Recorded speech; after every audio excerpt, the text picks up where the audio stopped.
आज दिल्ली के सारे संगठन के जो मुख्य पदाधिकारी हैं और मंडल के जो मंडल प्रभारी हैं, सिर्फ उन्हीं को बुलाया गया था। मंडल प्रभारी पूरे मंडल की जिम्मेदारी लेते हैं। हर मंडल पे जितने भी बूथ हैं, उन बूथों को तैयार करने की, बूथ में सारी एक्टिविटी कराने की इनकी जिम्मेदारी होती है। तो केजरीवाल साहब आज मंडल के इन प्रभारियों से मिलने के लिए ये मीटिंग रखे थे। इस मीटिंग में उन्होंने जो राजनीतिक परिस्थिति है उसको बताया और एक कैंपेन लॉन्च हुआ है, जनसंपर्क अभियान, जिसमें केजरीवाल जी ने जो एक चिट्ठी लिखी है, उस चिट्ठी को लेकर दिल्ली के हर एक घर में जाना है और जनता को वो चिट्ठी डिलीवर करनी है। तो उसी के परिप्रेक्ष्य में आज की ये मीटिंग थी। बहुत अच्छी रही मीटिंग। सर, चूंकि आप पंजाब से सर राज्यसभा सांसद भी हैं, दिल्ली में सर पोल्यूशन का स्तर लगातार सर बढ़ रहा है।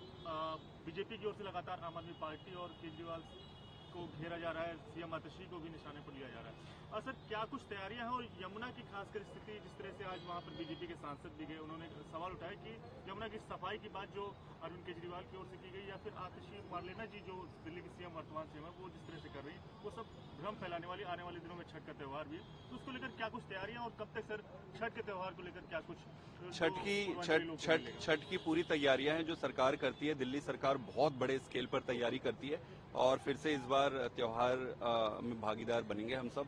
रहा सवाल पॉल्यूशन का, आपने कहा, तो आप देखेंगे थोड़े दिन पहले एक रिपोर्ट आई है। उस रिपोर्ट में बड़े साइंटिफिक तरीके से ये बताया गया है कि कैसे पंजाब में जो पराली पहले जलती थी वो काफी रिड्यूस हुआ है, पहली बात। दूसरी बात, आपने एक चीज एक बार और कहा पंजाब के बारे में, तो ये भी बता दूं कि एक एनजीटी की एक रिपोर्ट आई है जिसमें कोई एक ऐसा डायरेक्ट पैरामीटर और रीजन नहीं है कि वो पंजाब से पराली जल रही है तो दिल्ली के पॉल्यूशन। तो ये सारी मनगढ़ंत चीजें भारतीय जनता पार्टी करती है।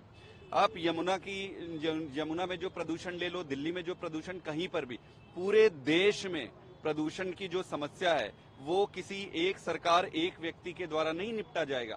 इसके लिए केंद्र सरकार की प्राथमिक जिम्मेदारी बनती है। सभी राज्य सरकारों के साथ मिलकर एक कॉम्प्रिहेंसिव प्लान बनाना पड़ेगा। दुर्भाग्य की बात है कि केंद्र सरकार का सिर्फ एक ही एजेंडा है, चुनाव लड़ना और चुनाव जीतना। अगर जीत नहीं पाए तो चुनाव को चोरी करना और फिर ये ब्लेम करते रहना। इन सारी चीजों को इग्नोर करना चाहिए, काम पे फोकस करना चाहिए।